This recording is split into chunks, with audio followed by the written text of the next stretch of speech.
Kristo ngo igukorere icyo abantu batagukoreye, ikwinjiza aho abantu batakwinjije mu izina rya Yesu Kristo, iguhe kumva ibyo abantu bataguhaye, iguhe kureba ibyo abantu batifuzaga kubona.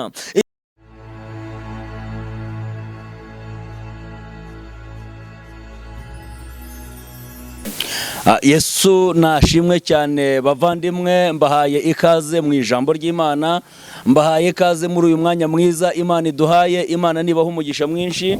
Tugiye kuganira amagambo y'Imana dusanga muri Yohana ibice 9 ku murongo waho wa mbere. Umva amagambo ahari, hageze harya ngo,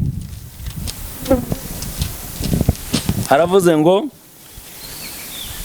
Yesu akiza uwavutse ari impumyi. Uwo ni umurimo wa Yesu. Ngo akigenda abona umuntu wavutse ari impumyi, abigishwa baramubaza bati, mwigisha, ninde wakoze icyaha, n'uyu cyangwa n'ababyeyi be, ko yavutse ari impumyi? Yesu arabasubiza ati, uyu nta cyaha yakoze cyangwa ababyeyi be, ahubwo ni ukugira ngo imirimo y'Imana yerekanirwe muri we. Imana ishimwe cyane, ndafashijwe. Ngo Yesu ari kumwe n'abigishwa bagera ku muntu wari ufite ikibazo cyo kutabona. Kubera ikiganiro Yesu yari yagiranye n'abigishwa, kubera ikiganiro Yesu yari yagiranye n'intumwa, kubera ikiganiro Yesu yari yagiranye n'abantu, abantu bageze kuri uyu muntu babona imfashanyigisho. Byashoboka yuko bitewe n'ubuzima ubayemo uyu munsi ushobora kuba imfashanyigisho y'abantu. Byashoboka ko byakorohera abantu ko waba imfashanyigisho. Byashoboka ko wakorohera abantu yuko bagusanisha n'ibihe. Byashoboka ko bagusanisha na situwasiyo urimo, ndetse bikanaborohera cyane kugufataho ijambo. Ariko ijambo ry'Imana rirambwiye ngo bageze kuri uyu muntu babaza Yesu bati, ari uyu muntu ari n'ababyeyi, hagati yabo bombi ninde wakoze icyaha cyatumye uyu muntu amera atya? Yesu arababwira ati, ntabwo uyu muntu yigeze akora icyaha, kandi n'ababyeyi be nta cyaha bakoze, ahubwo ibingibi byabereyeho. Imana ishimwe cyane. Ushodebuniza wanga yasive enegrima.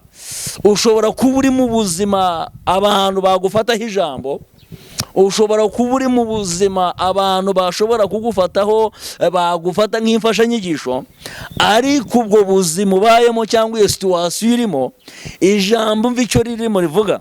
Yesu arababwira ngo ibingibi ntabwo byabayeho kugira ngo bitewe n'uko yakoze ibyaha, ngo ahubwo ibi byabereyeho kugira ngo Uwiteka, kugira ngo imirimo ye, imirimo y'Imana ishobora byose, imirimo y'Imana igaragarire muri we.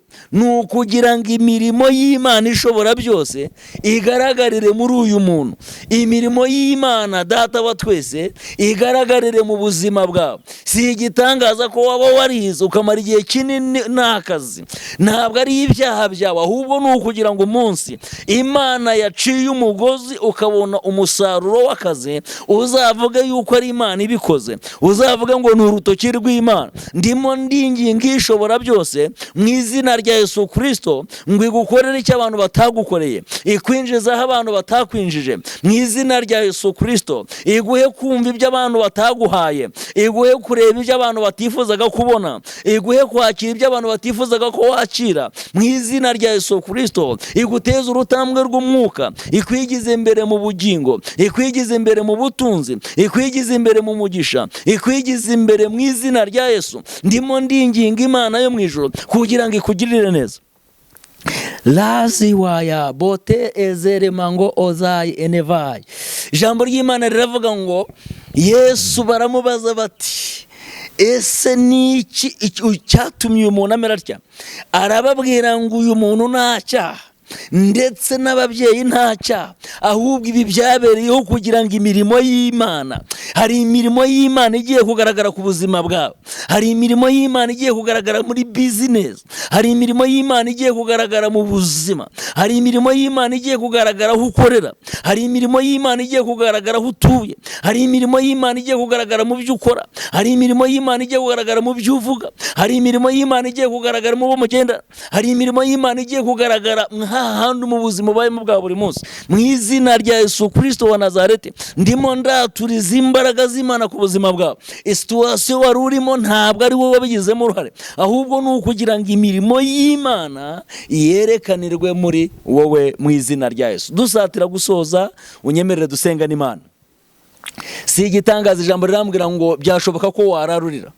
Byaleto talaza yuasi inimai, byashoboka ndetse cyane, byakunda ndetse cyane, byakunda ko wararurira. Ariko ijambo mva icyo rivuze, riravuga ngo bwacya mu gitondo impundu zishobora kuvuga. Byashoboka ko wararura umushomeri, bugacya mu gitondo uhamagarwa mu kazi. Byashoboka ko wararura umurwayi, bwacya mu gitondo ukaba muzima. Byashoboka ko wararuvugwa, bwacya mu gitondo Imana igahindura amagambo. Ndimo nsatira gusoza rero, reka dusengane Imana mu izina rya Yesu. Manitala wazahinga zayiwanga mu izina rya Yesu Kristo wa Nazareti, ndasebotive ne wasi enegai, mbaraga zawe reka zimanukira imitima y'abantu mu izina rya Yesu Kristo wa Nazareti, kuko icyo ugambiriye gukora ari kigari, kuko icyo ugambiriye gukora ari kinini, kuko aho ugambiriye kwinjiza abantu ataraha gusa, kuko imbaraga zawe zimanukiye gukora ibikomeye,